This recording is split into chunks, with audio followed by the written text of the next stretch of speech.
అని ఇన్ని మాటలు మాట్లాడుతూ ఉంటే దేవుడు అంటాడు, ఏమండి, అరే నిన్ను పంపింది నేను రా, నేను నీకు తోడై ఉన్నాను. నా గోత్రం ఏ పాటిదండి, నేనే పాటి వాడినండి. అంత టాలెంట్ నాకు లేదండి, అంత సీను కూడా నాకు లేదండి, నా వల్ల కాదండి అన్న ఆ మాటలే మాట్లాడుతూ ఉంటాడు. ఇంకేమో చూస్తారా, 15వ వచనం చూడండి, క్షమించండి 16 చూడండి, 16 చూడండి. నేను నీకు తోడై ఉందును కనుక ఒకే మనుష్యుని హతము చేసినట్లు మిద్యానీయులు నీవు హతము చేయదువని సెలవిచ్చును.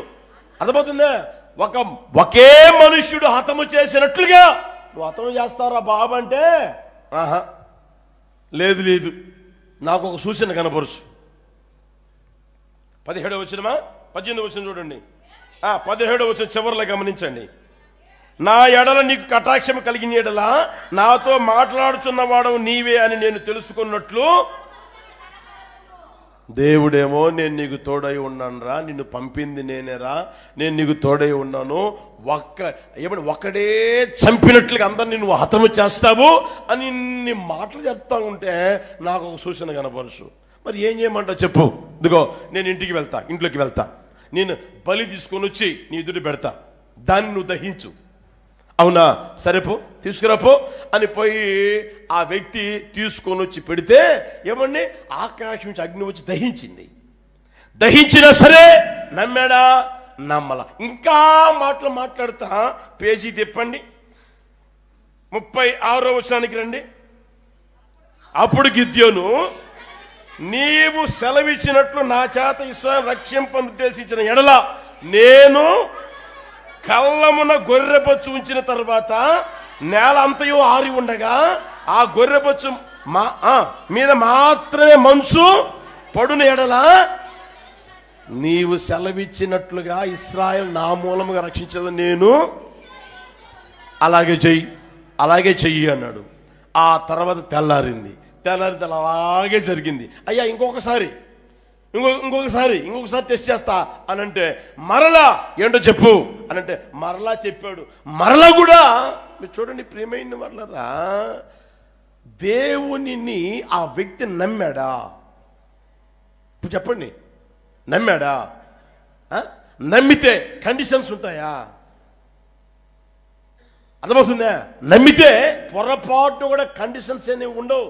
నమ్మితే నాకు ఈ సూచన కనపరచు, నాకు ఇది చెయ్యి, ఇది చేస్తే నేను నిన్ను నమ్ముతా, ఇది చేస్తే నేను నీకు ఇది చేస్తా, నువ్వు నాకు ఇది చేస్తే నేను నీకు ఇది చేస్తా అన్న ఆ మాటలు విశ్వాసుల నోట రావు ప్రియమైన వాళ్ళరా, సేవకుల నోట కూడా రానే రావు ప్రియమైన వాళ్ళరా.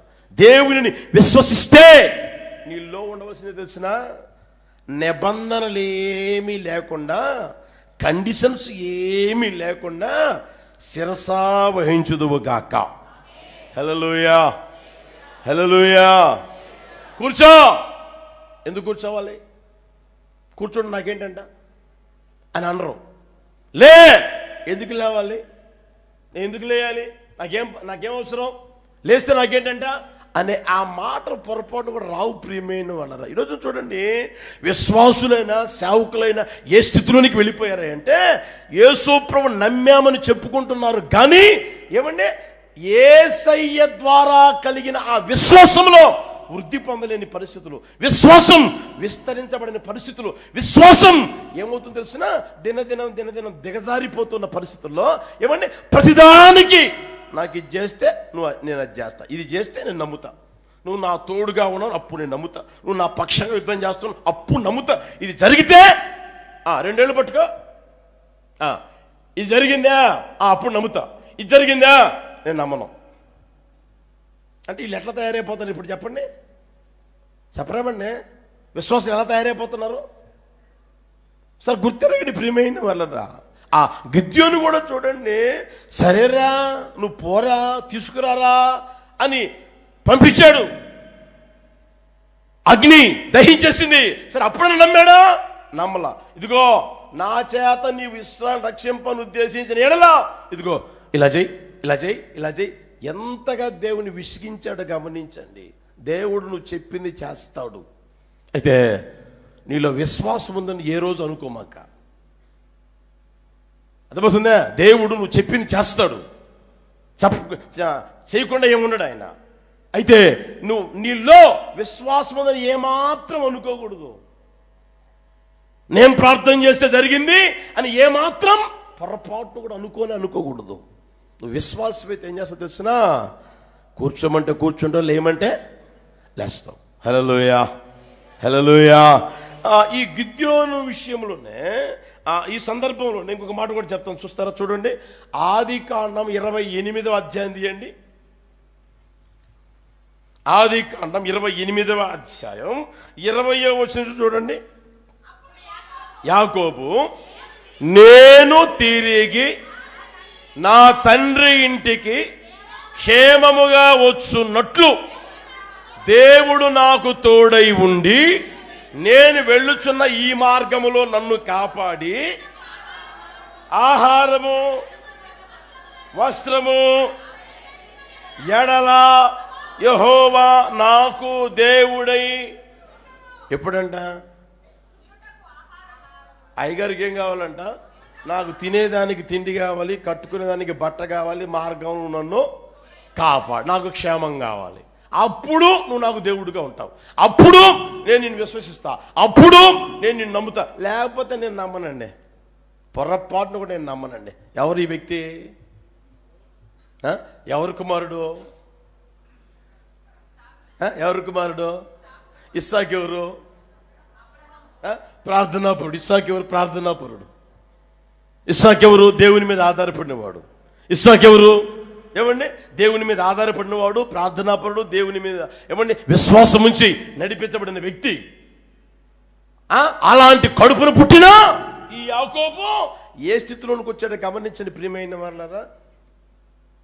నువ్వు నాకు అన్నం పెడితే, మీరు నాకు బట్టిస్తే, మీరు నా మార్గంలో కాపాడితే అప్పుడు నాకు దేవుడు అయి ఉంటావు. అంటే ఈ వ్యక్తికి దేవుని మీద ఏమైనా విశ్వాసం ఉందా? ఆ పై వచనాలను మీరు జాగ్రత్తగా చదువుకోగలిగితే, ఈతగాడు అడక్క మునిపే దేవుడు చెప్పాడు, నీ మార్గంలో నేను కాపాడుతాను, నేను నీకు తోడై ఉంటాను, నిన్ను విడవను, నిన్ను ఎడబాయను, నీవు పోవు చోట్ల ఎల్లను నేను నీకు తోడై ఉంటాను, నేను నీకు క్షేమం కలుగు చేస్తాను, మరలా నీ తండ్రి ఇంటికి నేను నిన్ను తిరిగి తీసుకుని వస్తాను. ఇన్ని చెప్పాడు. నీతో చెప్పినది నేను నెరవేర్చు వరకు నేను నిన్ను అన్ని చెప్తే, ప్రభా అలాగే ప్రభా, ఏ యోగ్యత లేదు నాయనా, మీరు నన్ను దర్శించారు, మీరు నాతో మాట్లాడారు ప్రభా, అంతకంటే ఇంకేం కావాలయ్యా, నాకు మీరు అభయహస్తాన్ని ఇచ్చారయ్యా అన్న ఆ మాటలేమో అతను నోటు వచ్చాయంటే పొరపాటును కూడా రాలా. విశ్వాసం మాట పొరపాటు కూడా లేదు ప్రియమైన వాళ్ళ. అతగాడన్న మాట చూడండి, నాకు అన్నం పెట్టాలి, నాకు వస్త్రాలు ఇవ్వాలి, తర్వాత నాకు కాపుదల కావాలి.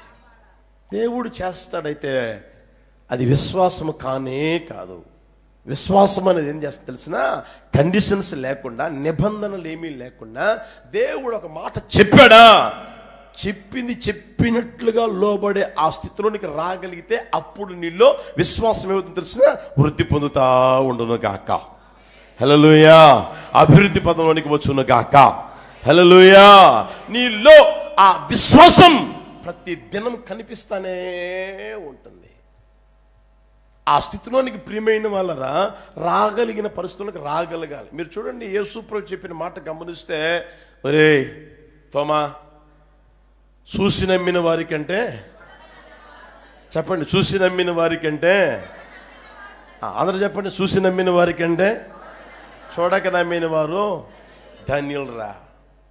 నాతోనే తిరిగావు, నేను ఇచ్చింది తిన్నావు, నేను ఇచ్చింది కట్టుకున్నావు, అద్భుతాలు చూసావు, ఆశ్చర్యాలు చూసావు, ఏమాత్రం నీలో విశ్వాసం ఏమనుందిరా?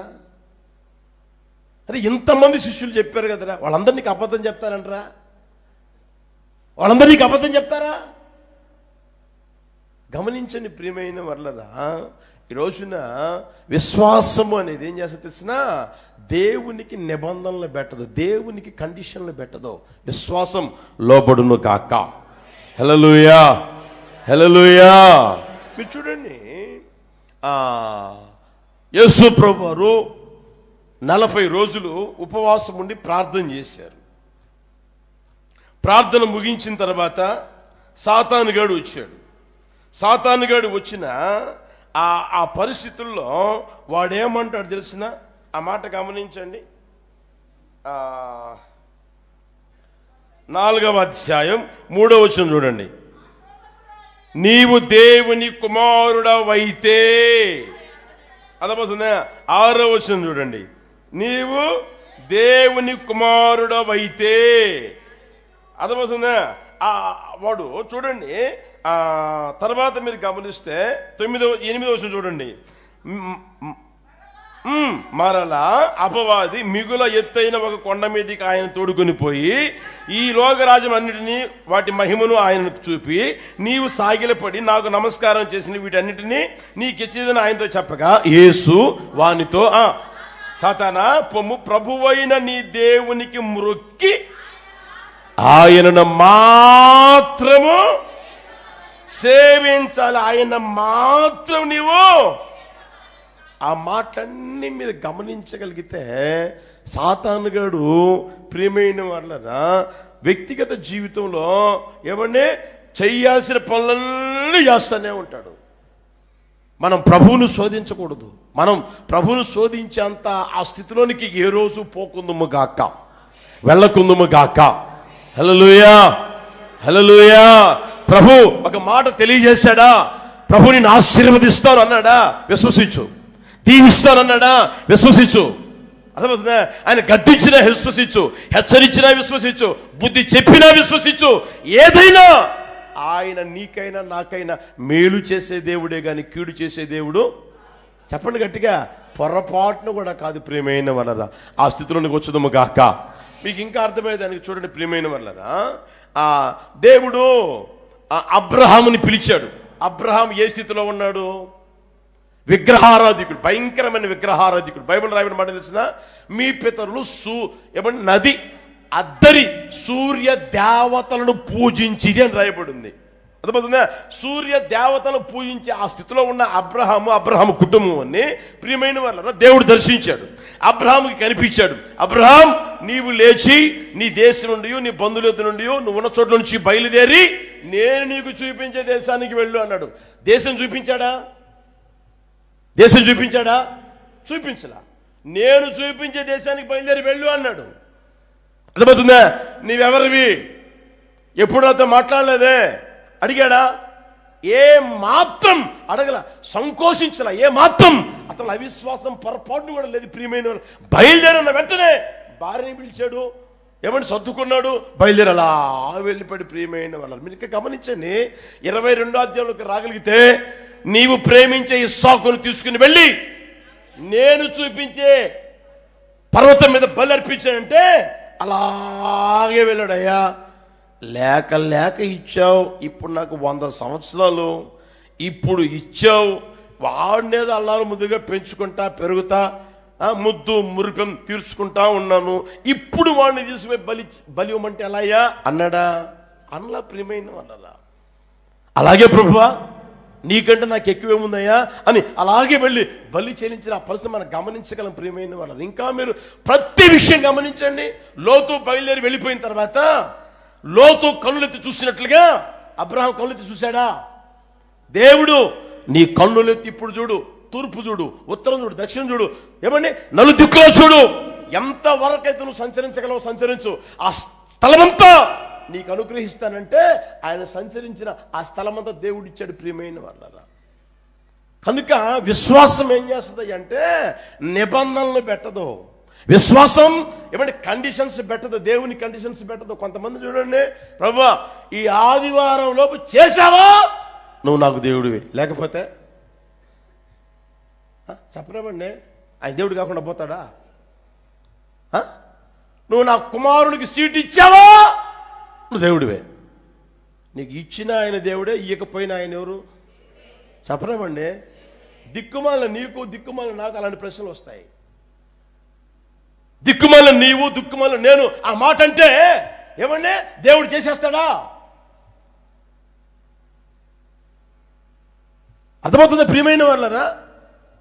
నీ వ్యక్తిగత జీవితంలో నువ్వు విశ్వాసం కలిగి ఉన్నావు అని అంటే ఏ కండిషన్స్ లేకుండా, నిబంధనలు ఏమీ లేకుండా ఇది చేస్తే ఇది చేస్తా, ఇది చేస్తే ఇలా చేస్తా అన్న ఆ మాటను మాట్లాడుకుందువు గాక. హల్లెలూయా.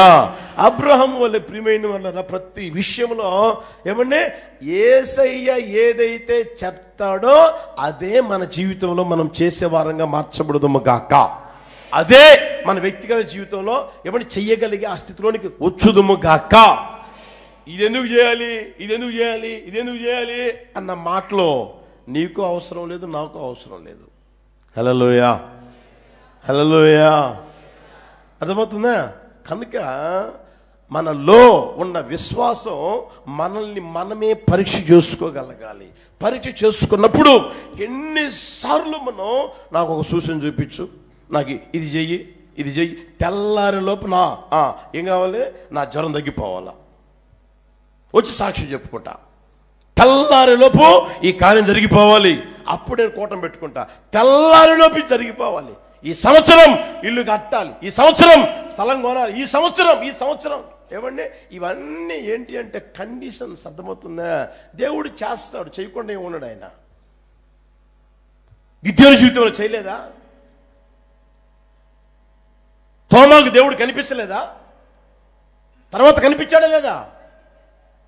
కనిపించి తోమా ఎలా రా, ఇదిగో వేలు పెట్టాయా, ఇదిగో ఇక్కడ కూడా వేలు పెట్టాయా, నీ నమ్మకం అలా ఉందయ్యా, నీ బతుకు అలా ఉందయ్యా, నీ జీవితం అలా ఉందయ్యా, దయ్యా చేయలేదా? చేస్తాడు. అయితే నీలో విశ్వాసం ఉంది అనుకోవడం పొరపాటు ప్రియమైన వాళ్ళ. కనుక ఆ స్థితిలో నుంచి ప్రభు మనందరినీ విడిపించును గాక. హల్లెలూయా, హల్లెలూయా.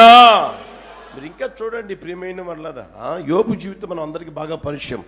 సమస్తము కోల్పోయినా, ఎవ్వరూ అతని దగ్గర లేకపోయినా, వచ్చిన స్నేహితులందరూ నోటికొచ్చేట్టుగా మాట్లాడినా, భార్య కూడా నోటికొచ్చేట్టుగా మాట్లాడినా, ఆయన ఏమైనా నోటి మాటల ద్వారా దేవుని ఏమైనా దూషించాడంటే పొరపాటును కూడా దూషించకుండా ఆయన అన్న మాట ఏం తెలిసినా, ఇదిగో ఆయన నన్ను చంపినను నేను ఇంకను ఆయన కోసమే కనిపెట్టుకుంటా. అది విశ్వాసం అనేది. హల్లెలూయా, హల్లెలూయా. ఈ బాధల నుంచి గట్టెక్కిస్తే, ఈ ఆశీర్వాదం ఇస్తే, ఈ దీవెన ఇస్తే, నన్ను హెచ్చిస్తే, నన్ను గణపరిస్తే, నన్ను గొప్ప చేస్తే ఏమండి, అప్పుడు ప్రభా నీకు 5,000 రూపాయలు కానుక ఇచ్చుకుంటానయ్యా. నీ దిక్కుమాలిన కానుక ఎవడికి కావాలి? నీకు అవసరమైంది ఏంటి? ముందు చెప్పండి గట్టిగా. నీకు అవసరమైంది ఏంటి? విశ్వాసం. దేవుని యందు విశ్వాసం నీకు కావాలి. ఇది చేస్తే ఇది చేస్తాను అనేది విశ్వాసము కానే కాదు. దాన్ని గుర్తిరుగుదువు గాక. హల్లెలూయా. కనుక ప్రియమైన వాళ్ళరా, మనం ఆత్మ సంబంధంగా ఏం కావాలి అంటే ఎదిగిన వారంగా కనిపించదుము గాక. విశ్వాసములో మన జీవితం ఏమంటే దినదిన వర్తిల్లుతుంది అనే దానికి ఏమంటే నీ విశ్వాసం పరీక్ష చేసుకోగలిగితే ఈ స్వభావం కనిపిస్తుంది. నేను కండిషన్స్ పెడుతున్నానా, ఇది చేస్తే ఇది చేస్తానంటున్నానా, లేక ప్రభు ఏదైతే చెప్తే అదే విశ్వసించి ముందుకు నడిపించబడుతున్నానా, ఆయన చేసినా చెయ్యకపోయినా విశ్వాసం నాలో ఏమన్నా సడలిపోతూ ఉందా, ఇంకను ఆయనలో బలపరచబడుతూనే ఉందా అనేది ఆలోచన చేసుకుందాము గాక. మీరు చూడండి, షడ్రక్ మెషక్ అబేద్నెగోలు ఉన్నారు. వాళ్ళు ఏమన్నారు తెలిసిన, అగ్నిగుండములో మీరు పడవేసినా మమ్మల్ని ఆయన తప్పిస్తాడు. తప్పిస్తేనే దేవుడు అన్నారా? తప్పిస్తేనే దేవుడు అన్నారా? అన్న.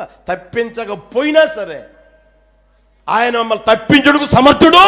తప్పించకపోయినా సరే మేము దండం పెట్టాం, నువ్వు చెప్పినట్టుగా మేము చెయ్యం. హల్లెలూయా, హల్లెలూయా. ఆ స్థితిలోనికి మన వ్యక్తిగత జీవితం వచ్చును గాక. మనల్ని ప్రేమిస్తున్న దేవుడు ప్రియమైన వాళ్ళరా, మనలో కోరుకునే ఆ స్వభావం కాస్త గుర్తిరుగుదుము గాక. ఒకప్పుడు తోమా ఏమన్నాడు తెలిసిన, చూడండి ఒక మాట చూపిస్తాను. యోహాను సువార్తమానం 11వ అధ్యాయం 16వ వచనం. యోహాను సువార్తమానం 11వ అధ్యాయం 16వ వచనం. అందుకు దిదుమా అనబడిన తోమా,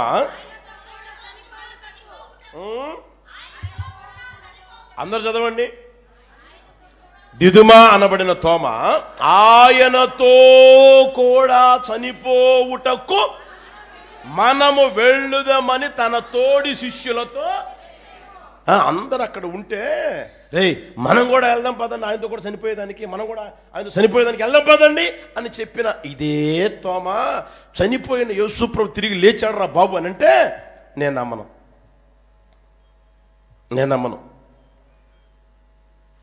అర్థమవుతుందా? ఒకప్పుడేం మాట్లాడాడు, ఆయనతో కూడా చనిపోతా, నాలో ప్రవహిస్తుంది ఆయన రక్తం, ఆయన కోసమే నేను వచ్చా, ఆయన కోసమే నా జీవితం, ఆయన కోసమే అని ఇన్ని డైలాగులు కొట్టిన అదే భక్తుడు, అదే వ్యక్తి ఇప్పుడు ఏమన్నాడు, నేను నమ్మను. అర్థమవుతుందా? అతగాడి స్థితి ఎలా మారిపోయిందో. అయితే మన జీవితం ఎలా ఉందో మనం పరీక్షించుకుందాము కాక. హల్లెలూయా.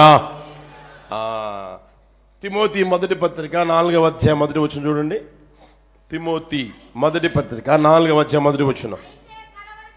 అయితే కడవరి దినములలో కొందరు అబద్ధికుల వేషధారణ వల్ల మోసపరుచు ఆత్మల యందును దయ్యముల బోధ యందును లక్ష్యముంచి, అర్థమవుతుందా? అయితే కడవరి దినములలో కొందరు అబద్ధీకుల వేషధారణ వలన మోసపరుచు ఆత్మలంట. అబద్ధీకుల వేషధారణ వలన మోసపరుచు ఆత్మల యందును ఏ బోధ అంటది? ఏ బోధ? దయ్యముల బోధ యందును విశ్వాసం ఉంచి విశ్వాసములో భ్రష్టులుగా మారిపోతా ఉన్నారు. అర్థమవుతుంది ప్రియమైన వాళ్ళరా? దేవుణ్ణి ఏమండి, దేవా నీవు నన్ను పిలిస్తే నాతో స్పష్టంగా మాట్లాడు, దేవా నేను నీ సేవకు రావాలనుకుంటే నాతో ఏం చేయాలా ఇప్పుడు చెప్పండి. స్పష్టమైన సూచన అడగరా దేవుణ్ణి అడగరా. నీకు విశ్వాసం ఉంటే కదా. అవి ఏంటంటే నర్సరీలో జరిగే పనులు, నర్సరీలో చేసే పనులు ఇవన్నీ ఏబిసిడీలు నేర్పిస్తుంటారు కదా నర్సరీలో. 1+1=2 అంటారే. నర్సరీలో చేసే పనులు ఇవన్నీ ఎదుగుతూ ఉండగా ఆయన మాటే మనకు శాసనంగా మార్చబడును గాక. హల్లెలూయా. ఆ విశ్వాసం మనలో ఉండగలగాలి. విశ్వాసం ప్రియమైన వాళ్ళరా ఏ రోజైనా సరే ఎప్పుడైనా సరే నిబంధనలు పెట్టదు. ఇంకా మీకు అర్థమైందని చెప్పాలనంటే మనం ఏం చేయాలి తెలిసినా, ఒక తెల్ల పేపర్ తీసుకుని క్రింద పక్క సైన్ చేసి ఏసైకి ఇచ్చేసేయాలి. హల్లెలూయా. ఆ తెల్ల పేపరే మన జీవితం. పాట ఏదో పాడతామని తెలుసు, ఇదిగో దేవా. పాడండి అమ్మా, పాడండి. ఇదిగో దేవా నా జీవితం ఆ పాద మస్తకం అంకితం చేసావా? చేస్తే ఏ మాటలు వస్తాయి?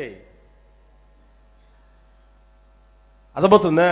తెల్ల పేపర్ తీసుకుని క్రింద పక్క సైన్ చేసి దేవునికి ఇచ్చేస్తావు. ప్రభా నీవు నన్ను ఎలా నడిపించాలనుకుంటున్నావో, ఏ ఆశీర్వాదంతో తృప్తిపరచాలనుకుంటున్నావో, ఏ స్థితిలోనికి తీసుకురావాలనుకుంటున్నావో, ఏ పరిస్థితుల్లో మధ్యలో నన్ను నడిపించాలని ఆశపడతా ఉన్నావో అలాగే నీ చిత్తం, నీ ఇష్టం, నీ సంకల్పం, నీ కోరిక అని చెప్పేసి ఆయనకి ఇచ్చేస్తావు. ఆయన దాన్ని ఫిల్ చేస్తాడు అనమాట. ఆ పేపర్ని ఫిల్ చేస్తాడు నీ జీవితాన్ని ఎలా నడిపించాలనుకునేది. నీకై నీవే ఏమండి ప్రభువా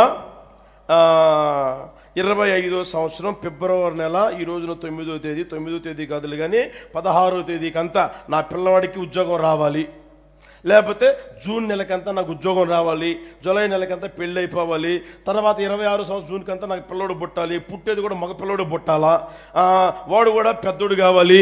నీ ఇష్టం వచ్చేట్టుగా రాసి ఇదిగయ్యా నువ్వు సంతకం పెట్టమంటే ఎట్లా? రాసియాల్సింది ఎవరు? రాయాల్సింది ఎవరు చెప్పండి? సంతకం పెట్టాల్సింది ఎవరు? అది ఆ స్థితిలోనికి రావాలి. హల్లెలూయా. నీ ఇష్టం వచ్చేట్టుగా రాసుకొని నాకు ఆ అమ్మాయి కావాలి, నాకు అబ్బాయి కావాలి, ఆ అబ్బాయి కాకపోతే నీకు పెళ్ళే చేసుకోబాకు. ఎవరు వద్దనండి, నువ్వు ఇంకా మంచిదే కదా,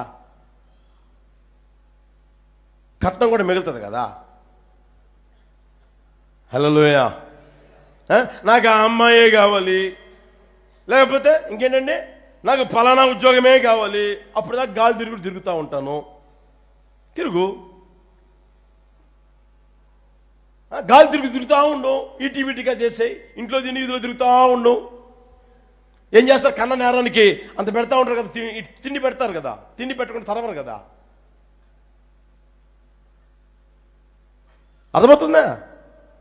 కనుక ప్రియమైన వాళ్ళ నన్ను చేయవలసిన పని ఏంటంటే, నువ్వు సంతకం పెట్టి ప్రభా నీ ఇష్టం వచ్చి నన్ను నడిపించయ్యా అని ఆయన చేతులు అప్పగిస్తావు. హల్లెలూయా. ఆ పని ఎవరు చేసే తెలిసిన? అబ్రహాం చేశాడు, షడ్రక్ మెషక్ అబేద్నెగోలు చేశారు, తోమా చేయలా, యాకోబు చేయలా, గిద్యోను చేయలా. నాకు ఇది చూపించు, ఇది నాకు చూపించు, ఇది నాకు చూపించు అని అడిగారు వాళ్ళు. ప్రియమైన వాళ్ళలో విశ్వాసం ఉందని మనం ఏమాత్రం అనుకోకూడదు కూడా. అలాంటి వారిగా మనం మార్చబడకుండా ఎల్లవేళలా హల్లెలూయా మనం ఏం చేయాలంటే ఆయన చెప్పింది చేసేవారంగా, ఆయన ఎలా నడిపిస్తే నడిచేవారంగా మనం జీవితం మార్చబడును గాక. ఆ స్థితిలోనికి రాగలిగితే నా దేవుడు ప్రియమైన వర్లరా అన్నీ ఆయన మేలుకే ఉద్దేశించును గాక. ఇంకొక మాట చెప్తాను చూడండి, తిమోతి మొదటి పత్రిక 1వ అధ్యాయం 18వ వచనం. తిమోతి మొదటి పత్రిక, అందరూ అందరూ అందరూ చదవండి బిగ్గరగా. నా కుమారుడైన తిమోతి, నీవు విశ్వాసమును మంచి మనస్సాక్షి కలిగిన వాడవై నిన్ను గూర్చి ముందుగా చెప్పబడిన ప్రవచనముల చొప్పున ఈ మంచి పోరాటము పోరాడవలనని వాటిని బట్టి ఈ ఆజ్ఞ నీకు అప్పగించుచున్నాను. అట్టి మనస్సాక్షిని కొందరు త్రోసివేసి విశ్వాస విషయమై ఓడ బద్దలైపోయిన వారి వలె, ఓడ దానికి ముందేముంది? అట్టి మనస్సాక్షిని త్రోసివేసి విశ్వాస విషయమై ఓడ బద్దలైపోయిన వారి వలె. విశ్వాసాన్ని చూడండి ప్రియమైన వాళ్ళు దేనికి పోల్చారంటే ఒక ఓడకు పోల్చారు. విశ్వాసం ఓడకు పోలిస్తే ఆ విశ్వాసం ఏం కావాలో తెలిసినా బద్దలైపోకూడదు.